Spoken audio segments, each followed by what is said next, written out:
নগাঁৱৰ ফালে ক'ৰবাত আছিলে প্ৰগ্ৰাম সেইটো বেছি দিনৰ কথা নহয় কিন্তু দেই সেইটো হাৰ্ডলি 10 years তো ষ্টেজত মাইকী মানুহজনী বাচ্ছা এটালৈ উঠি আহিলে কোচত লৈ এনেকৈ ক'লে আপুনি মোৰ ছোৱালীজনীৰ নাম এটা দিব লাগে মই বোলো ঠিক আছে বোলো কিমান বছৰ হৈছে কৈছে 2 বছৰ হৈছে তো মই বোলো 500 দি দে 500 নাম ৰাখি দিলে তাৰপিছত মাকজনীয়ে কৈছে মোক কৈছে আপোনাক যে মই 2 বছৰ নাম দিয়া নাই কাৰণটো জানে নাই আপুনি মই বোলো নাজানো চবে শুনি আছে দেই মাইকত মই বোলো কি কাৰণটো কি কৈছে 2 বছৰ আগতে মই প্ৰেগনেণ্ট আছিলোঁ আৰু আপোনাৰ শ্ব' চাবলৈ আহিছিলোঁ বৰষুণ দিছিলে খুব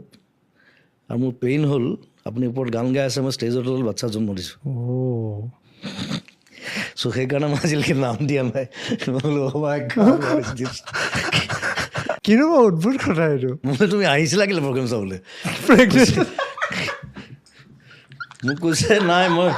মানে আপোনাক খুব ভাল পাওঁ মই থাকিব নোৱাৰিলোঁ গুচি আহিলোঁ সেইটো ষ্টেজত সেইটো জেগাটো নাই এইটো ষ্টেজত অলপ ভৰাই দিলে তাইক ট্ৰেইন আহিলে তাতে বাচ্ছা জন্ম দিলে আৰু মই সেইটো গম নাপাওঁ মই ওপৰত গান গাই আছোঁ কওঁতেহে গম পাইছোঁ ছোৱালীজনীটো ডাঙৰ পাছত লগ পোৱা নাই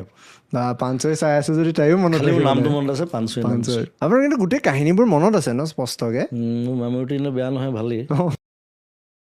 Download ShareChat.